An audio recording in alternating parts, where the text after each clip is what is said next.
Top 10 fundamentally strong shares of uranium and nuclear energy. आप लोग अभी वो ट्रेडिशनल मेटल्स में उलझे हुए हो, सिल्वर, गोल्ड, कॉपर, ठीक है। बट अभी एक ऐसा मेटल है दैट इज यूरेनियम, जो आने वाले फ्यूचर का न्यू गोल्ड है, जिसकी डिमांड बहुत ही एनॉर्मस लेवल पे बहुत ज्यादा इंक्रीज होती जा रही है। इंडस्ट्री बहुत मल्टीपल लेवल पे ग्रो होती जा रही है। इसकी प्राइसेस धीरे धीरे आसमान छूती जा रही है।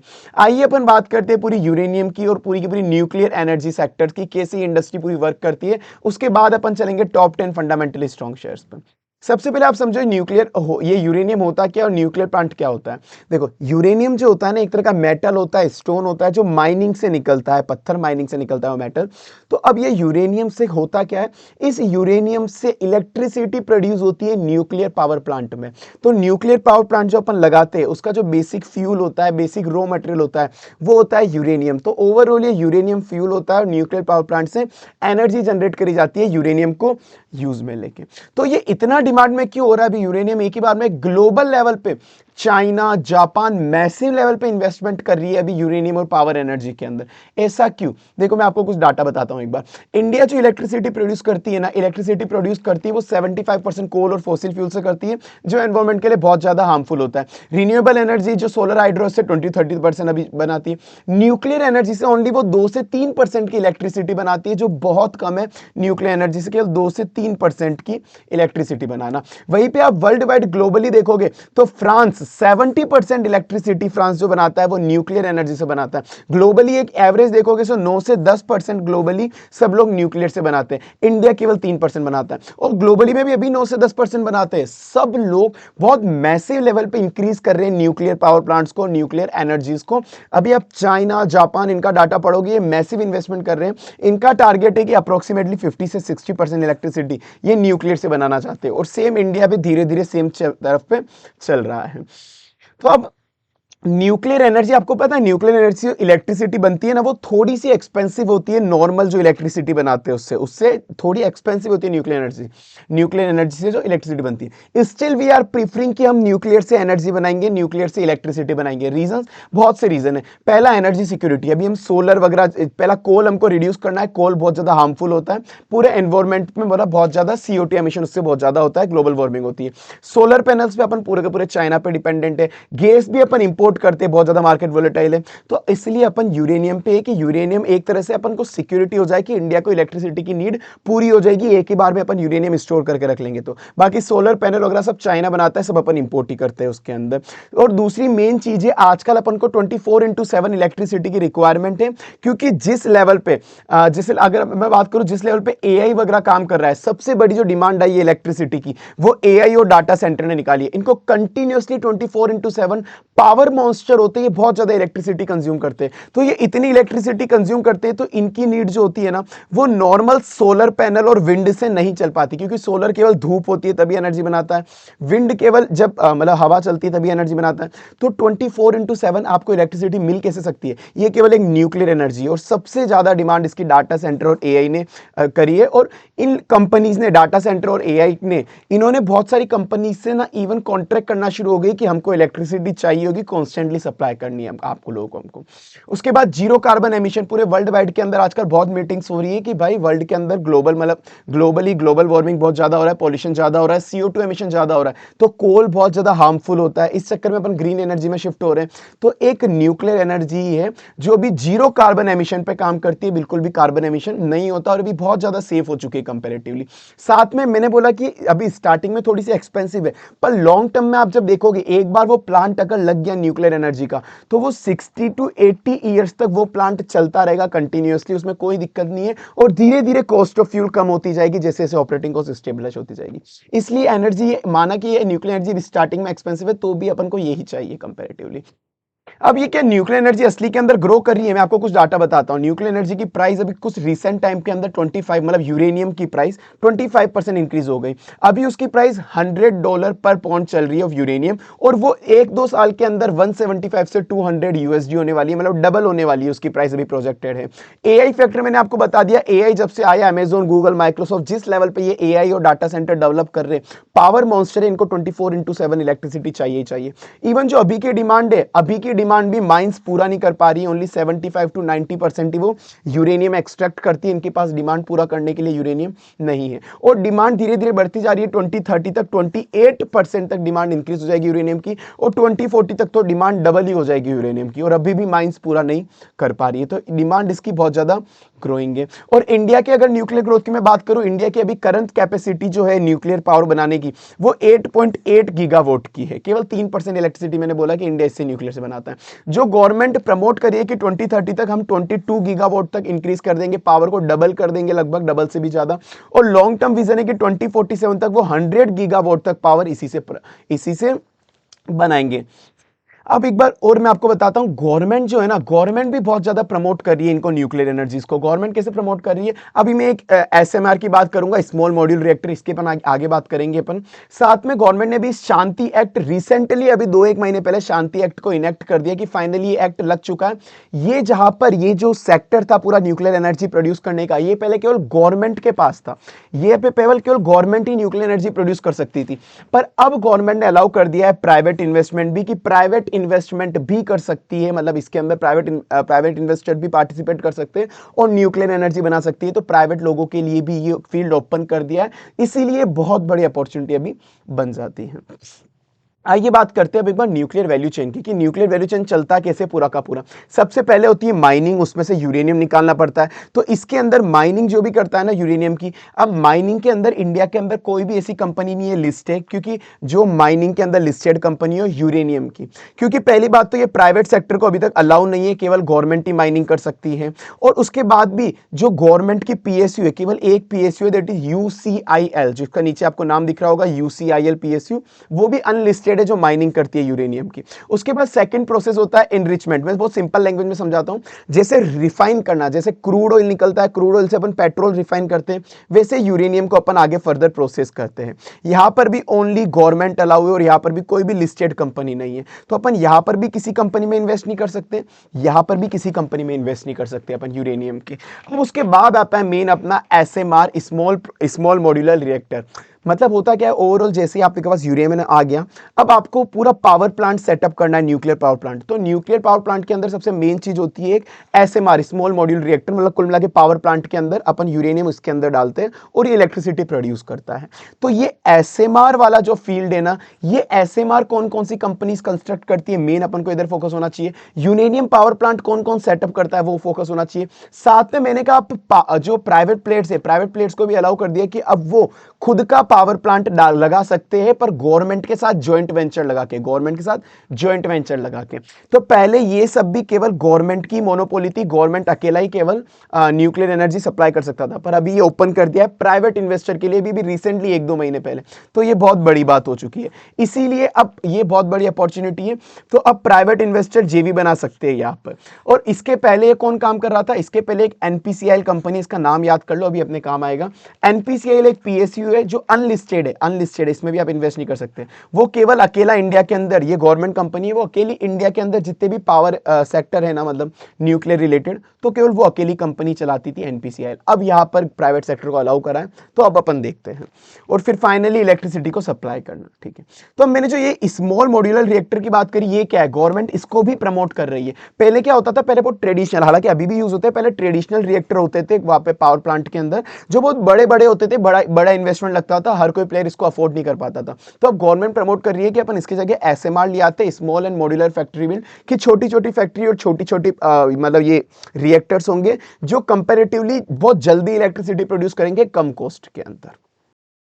आप लोगों ने देख ही लिया होगा इंडस्ट्री कितनी ज्यादा लेवल पे ग्रो है और इसकी पूरी वैल्यू चेन है। तो अपन इन्वेस्टमेंट कहाँ कर सकते हैं, देखो अगर पहले मैं बता दूं वीडियो शुरू होने के पहले, अभी मैं आपको टॉप 10 शेयर बताऊंगा, these are just for the knowledge purpose, I am not giving you any buy और सेल एडवाइस। मैं कोई बाय सेल एडवाइस नहीं दे रहा, बस आपको नॉलेज पर्पस से आपको मैं बता रहा हूँ, ठीक है। अब ये माइनिंग में इंडिया के अंदर कोई भी शेयर अभी तक एट प्रेजेंट लिस्टेड नहीं है और ये केवल गवर्नमेंट कंपनीज को अलाउड है, दैट इज यूसीआईएल। इनरिचमेंट भी इंडिया के अंदर केवल गवर्नमेंट कंपनी कर सकती है, यहाँ पे भी कोई लिस्टेड कंपनी नहीं है। तो मेन आता है कौन सी कंपनी ये पावर प्लांट को ऑपरेट करती है। पहले केवल एनपीसीआईएल करती थी, अब बाकी कंपनी भी करती है, पर उसके लिए पावर प्लांट को पूरा लगाना होता है, उसका इंफ्रास्ट्रक्चर चाहिए होता है। साथ में स्मॉल मॉड्यूलर रिएक्टर कौन प्रोड्यूस करता है, तो मेन फोकस अपना पूरा पावर प्लांट और एसएमआर पे होने वाला है। तो चलिए अपन वीडियो आगे शुरू करते हैं। अब टॉप 10 कंपनी कौन सी है जो इसके रिलेटेड पूरी वैल्यू चेन में काम करती है और जो लिस्टेड कंपनीज है। बट अगर उसके पहले अगर आपको वीडियो अच्छी लग रही है तो प्लीज एक बार लाइक कर देना, चैनल याद रख के सब्सक्राइब कर देना और बेल आइकन नोटिफिकेशन याद से प्रेस कर देना ताकि आने वाली वीडियोस आपको इंस्टेंटली मिलती रहे। तो like, subscribe, bell icon notification. अब अपन आगे चलते हैं। तो अब आ जाइए आप टॉप 10 कंपनीज पे। सबसे ये फंडामेंटली स्ट्रॉन्ग कंपनी, सबसे पहले मैं बात करता हूं L&T की, जिसको लार्सन एंड टर्बो, जिसकी मुझे बात करने की जरूरत भी नहीं है, कितनी बड़ी कंपनी है लार्ज कैप की। ये जनरली ईपीसी कंपनी है, एक इंजीनियरिंग प्रोक्योरमेंट एंड कंस्ट्रक्शन, जिसको पता है ये कंस्ट्रक्शन करती है, इंफ्रास्ट्रक्चर वगैरह बनाती है। ठीक है, तो ये जो न्यूक्लियर पावर रिलेटेड जो इंफ्रास्ट्रक्चर होता है, न्यूक्लियर पावर प्लांट पूरा सेटअप करना पड़ता है ना पावर प्लांट को, तो उसका जो इंफ्रास्ट्रक्चर बनाती है ना, ये भी बहुत काम करती है उसके अंदर। लाइक जो रिएक्टर होते हैं ना, जो रिएक्टर की अभी अपन ने बात करी थी एसएमआर वाले, या जो ट्रेडिशनल रिएक्टर है उसका वेसल्स ये बनाती है। न्यूक्लियर पावर प्लांट में स्टीम जनरेटर चाहिए होते हैं, स्टीम्स जो होती है उसको जनरेट करने के लिए कुछ एंड शील्ड चाहिए होती है, तो ये न्यूक्लियर पावर प्लांट के लिए ये सारे इंफ्रास्ट्रक्चर बना के तैयार करती है। अब इसके फंडामेंटल कंपनी के बहुत अच्छे, प्रॉफिट और ग्रोइंग बहुत बड़े लेवल पे ग्रो है, मतलब ये बहुत बड़ी कंपनी है, बहुत बड़ी कंपनी है ये। इसका रिटर्न ऑन इक्विटी 16% है, अच्छा है। पी इसका 24 के कंपनी, मतलब इंडस्ट्री का पी रेशियो 24 है, इसका 31 है, तो ये अंडर वैल्यूड नहीं है, थोड़ी सी ओवर वैल्यूड है, पर एक कंपनी बहुत बड़ी है तो थोड़ा सा शायद ये जस्टिफाई इसको तो कर सकती है। डेट टू इक्विटी 1.21 है, मतलब इसका डेट ओके ओके मैनेजेबल है, क्योंकि बहुत बड़ी ईपीसी इंफ्रास्ट्रक्चर कंपनी है, इतना डेट इनके पास होता है। अब मैं आपको बात बताता हूं, जो इंडिया के अंदर जितने भी स्टीम जनरेटर और शील्ड लगते हैं, जहां जहां पे भी पावर प्लांट्स में स्टीम जनरेटर और शील्ड लगते हैं इंडिया के अंदर पूरा, उनका 50% मार्केट शेयर इसके पास है, यही सप्लाई करती है उनको। इसकी ऑर्डर बुक वैल्यू इनॉर्मस है, बहुत बड़ी है, 7.33 लाख करोड़ की ऑर्डर बुक वैल्यू, इतने ऑर्डर इसके पास ऑलरेडी पड़े हुए, तो इसका फ्यूचर के अंदर सेल और प्रॉफिट सिक्योर है अच्छा खासा लेवल पे। फ्यूचर आउटलुक, इन्होंने ऑलरेडी जो अभी इंडिया के अंदर अभी 22 ऑपरेशनल न्यूक्लियर रिएक्टर है कि 22 न्यूक्लियर रिएक्टर इंडिया चलाता है, उन सब के अंदर इसका कंट्रीब्यूशन था, सबको steam generator and shield reactor vessels इसी ने सप्लाई करे थे, तो फ्यूचर में भी यही करने वाला है। और जो मैंने एनपीसीआईएल बोला था, अगर आप भूल गए तो ध्यान रखना, एनपीसीआईएल कौन था?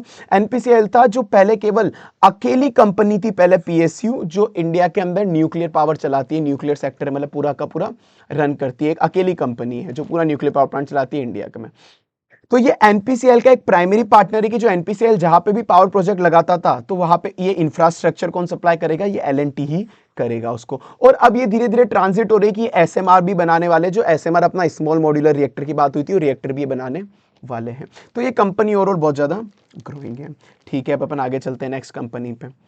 ओके, फिर उसके बाद नेक्स्ट कंपनी अपनी एनटीपीसी। एनटीपीसी क्या है? ये एक पीएसयू एनटीपीसी। तो एनटीपीसी के अंदर मैं बात करूं तो ये इंडिया की सबसे बड़ी पावर यूटिलिटी कंपनी है, जो स्टेट ओन्ड है, मतलब गवर्नमेंट ओन्ड है, सबसे बड़ी। ये हर तरह की इलेक्ट्रिसिटी पे काम करती है, थर्मल हो, हाइड्रो हो, विंड हो, सब तरह की ग्रीन एनर्जी हो, और सबसे अभी ये धीरे धीरे न्यूक्लियर पावर की तरफ भी शिफ्ट होती जा रही है। तो ये हर तरह की एनर्जी में काम करती है, ग्रीन एनर्जी, न्यूक्लियर एनर्जी, तो कंपैरेटिवली डाइवर्सिफाइड एनर्जी सेक्टर है, थोड़ा सेफ है ये।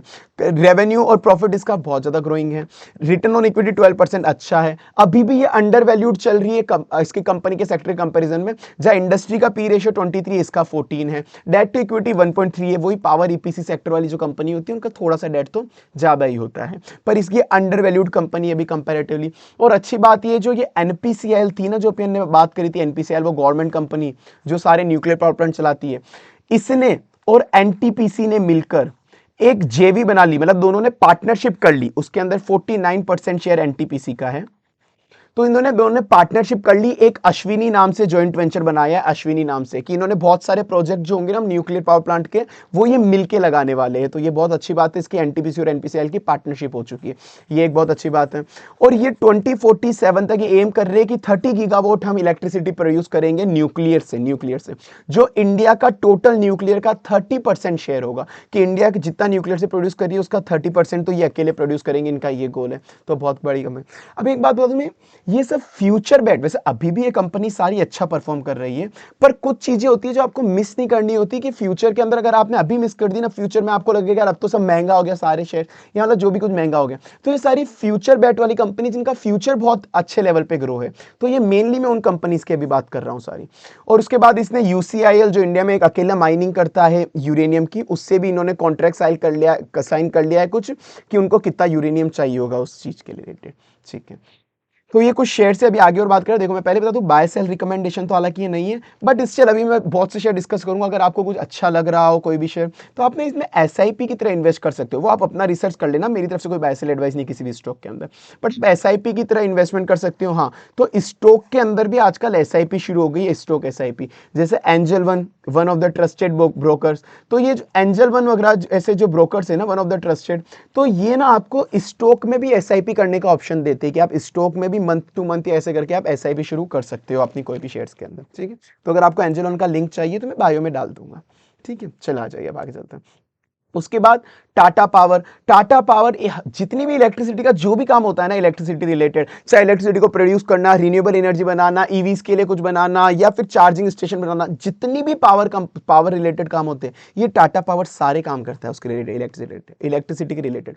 अब ये ग्रीन एनर्जी और न्यूक्लियर पावर में बहुत ज्यादा ऐसे एग्रेसिवली शिफ्ट कर रहा है अपने आप को। कंपनी के फंडामेंटल बहुत ज्यादा ग्रोइंग है, रिटर्न ऑन इक्विटी 10% है, अच्छा है। ये भी अभी इक्वल इक्वल चल रही है, मतलब जहाँ 23 इंडस्ट्री का पी है, इसका रेशियो भी, इसका पी भी 24 है, तो बराबर चल रहा है। अब इसका भी डेट टू इक्विटी 1.86 है। मैंने कहा सारी पावर सेक्टर इंडस्ट्री का लगभग आपको यही मिलेगा। तो बाकी कंपनी के फंडामेंटल अच्छे। अब इसका फ्यूचर आउटलुक क्या है, देखो ये कंपनी एसएमआर जो स्मॉल मॉड्यूलर रिएक्टर है, उसको बनाने में बहुत ज्यादा इंटरेस्टेड है। और सीईओ ने कंफर्म करा अभी फेब 26 के अंदर ही साथ में कि ये 3 साइट देख रहे हैं, मतलब 3 साइट को इवेल्युएट करते हैं जहां पे ये न्यूक्लियर प्रोजेक्ट को लगा सकते हैं। तो ये न्यूक्लियर प्रोजेक्ट भी लगाने में इंटरेस्टेड है। तो ये न्यूक्लियर प्रोजेक्ट लगाने की बातें भी कर रहे हैं, साथ में स्मॉल मॉड्यूलर रिएक्टर भी लगाने की बातें भी कर रहे हैं। और हालांकि ये सारी इनकी प्लानिंग शुरू हो गई है, कंपनी ने ऑफिशियली कंफर्म भी कर दिया है। पर एट प्रेजेंट ध्यान रखना, एट प्रेजेंट इनके पास कोई भी न्यूक्लियर असेट नहीं है, एट प्रेजेंट ये न्यूक्लियर में काम नहीं कर रहे, बस इन्होंने शुरू कर दिया। तो यही वैसे मौके होते हैं, अच्छे मौके यही होते हैं। सब कुछ होने के बाद तो वैल्यूएशन बढ़ जाती है कंपनीज की, तो वो आप देख लेना आपके हिसाब से।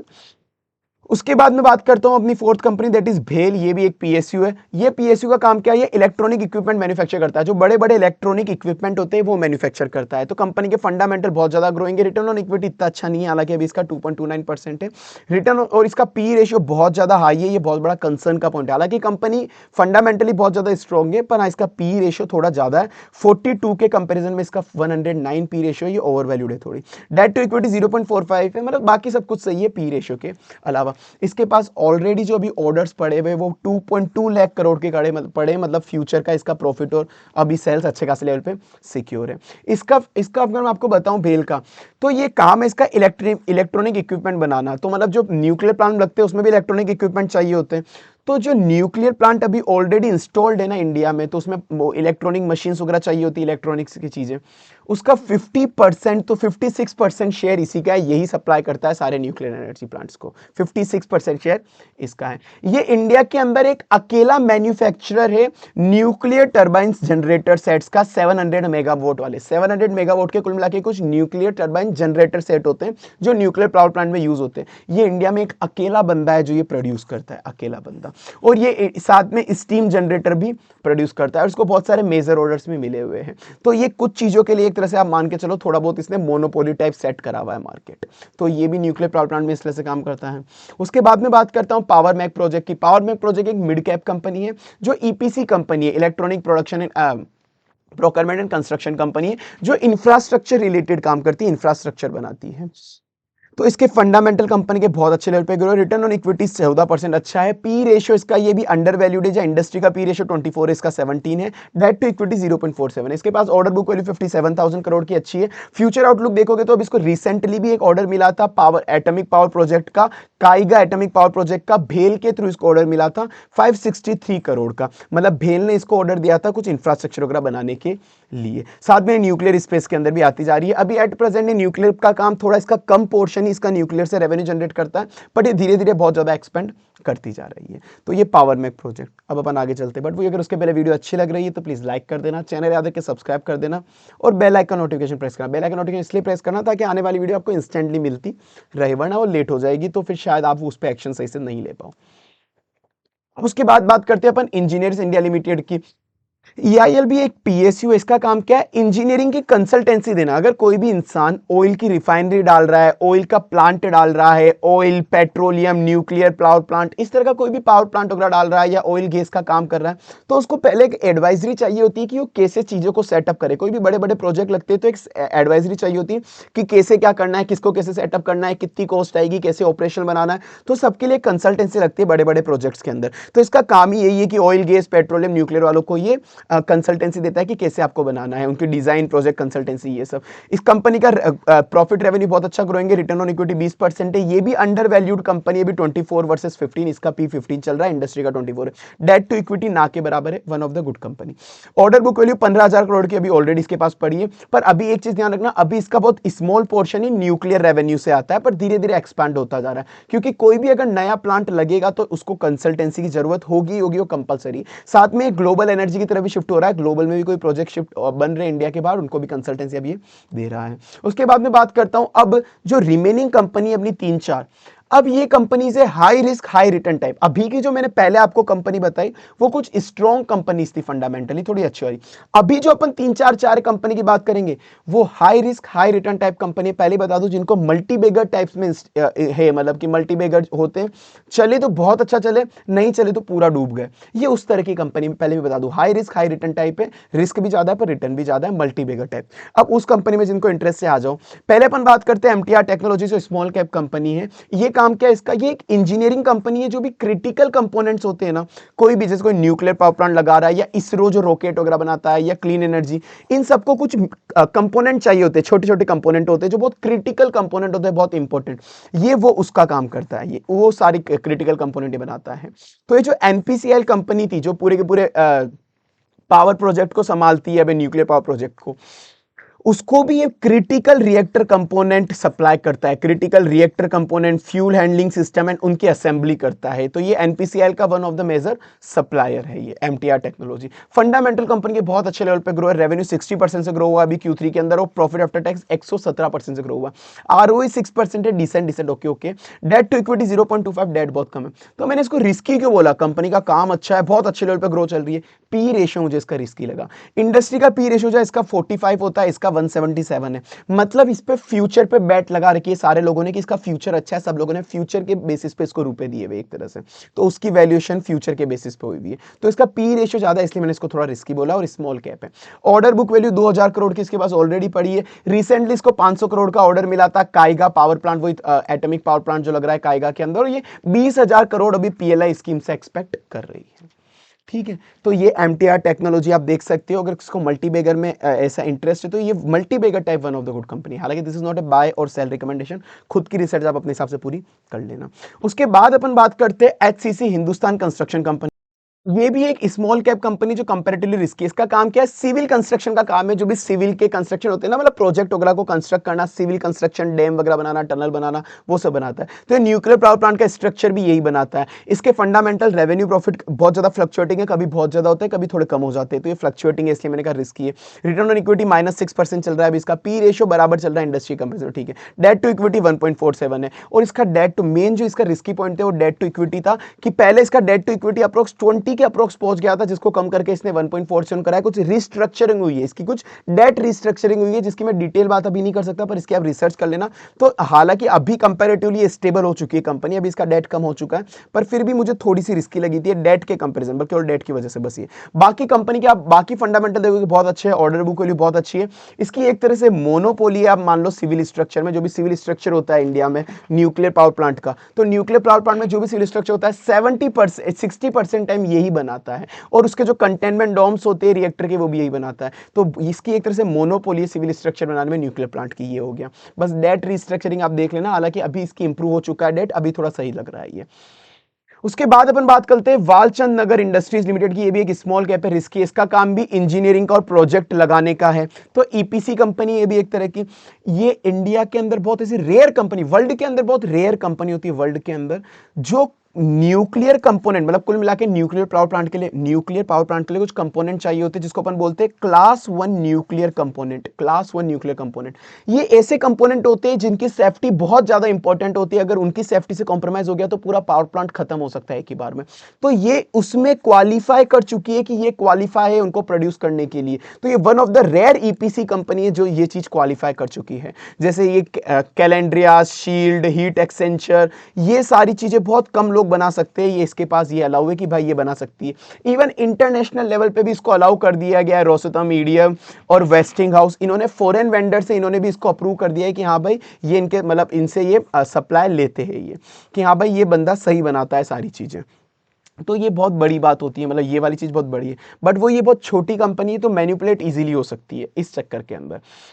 पहली बार ये कंपनी प्रॉफिट में आई है, इतने टाइम से लॉस में चल रही थी। इसका Q3 में पहली बार ये प्रॉफिट में आई है 4 करोड़ के। ये आप ध्यान रखना, रिटर्न ऑन इक्विटी का नेगेटिव चल रहा है। डेट टू इक्विटी 0.5, ठीक है, डेट तो ठीक है। ऑर्डर बुक वैल्यू उसकी 670 करोड़ की और पूरी न्यूक्लियर के रिलेटेड है, न्यूक्लियर पावर प्लांट के रिलेटेड है। और अभी ये बहुत बड़ा ऑर्डर एक्सपेक्ट कर रही है, एरोस्पेस का एक बहुत बड़ा ऑर्डर एक्सपेक्ट कर रही है। और सबसे अच्छी चीज इसकी ये है कि भाई इसमें हाई बैरियर ऑफ एंट्री है, कि कोई भी इंसान इस इंडस्ट्री में इजीली आ नहीं सकता। हर कोई ये क्लास 1 न्यूक्लियर कंपोनेंट नहीं बना सकता। तो ये एक बहुत बड़ी इसने अपॉर्चुनिटी अपने लिए क्रिएट कर ली है, बहुत बड़ी इसकी स्ट्रेंथ है ये चीज आप देख लें। तो ये अपनी हाई रिस्की और हाई रिटर्न वाली कंपनी थी, कुछ मल्टी बैगर टाइप। एक आखिरी कंपनी, बस इस पे आप थोड़ी रिसर्च कर लेना, अडानी पावर। अडानी पावर जो है ना, ये अपनी आखिरी कंपनी है कि भाई अडानी पावर आपको पता है पावर रिलेटेड सारा काम करती है। इसने अपनी एक सब्सिडी बना ली है, अडानी एटॉमिक एनर्जी लिमिटेड। केवल एक एटॉमिक यूरेनियम वगैरह इन्हीं की चीजों के लिए 100% होली ऑन सब्सिडी बना दी है, कि जितना भी यूरेनियम रिलेटेड काम होगा अब ये अडानी इस सब्सिडी के थ्रू करेगा। एसएमआर प्रोजेक्ट इसने शुरू कर दिए कि ये 200 मेगावाट के एसएमआर प्रोजेक्ट बनाना शुरू कर रहा है, अभी तक करा नहीं है, ठीक है ना। तो ये न्यूक्लियर पावर प्लांट भी बनाने वाला है कुछ टाइम के अंदर, एसएमआर भी बनाने वाला है कुछ टाइम में, पर ये कुछ टाइम बाद बनाना वाला। अभी इसने प्लानिंग शुरू करी है, अभी तक कुछ भी एट प्रेजेंट कुछ भी शुरू नहीं हुआ है, बस ये देख लेना। अभी तक इसने प्लानिंग शुरू करी है, असली में कुछ ऑपरेशनल नहीं है अडानी पावर प्लांट, ठीक है। तो ये अपनी पूरी की पूरी इंडस्ट्री और उसकी शेयर थी। आई होप आपको वीडियो अच्छी लगी होगी। बहुत मेहनत लगी थी इसको बनाने के अंदर, बहुत ज़्यादा रिसर्च लगी थी। अगर अच्छी लगी है तो आप लाइक कर देना, चैनल याद है कि सब्सक्राइब कर देना, और बेल आइकन नोटिफिकेशन सबसे ज़्यादा इंपॉर्टेंट है, वो आप प्रेस कर देना। चलो बाकी अपन मिलते हैं अगली वीडियो के अंदर। कोई भी आपका डाउट है स्टॉक के बारे में पूछना, आप कमेंट करते हैं।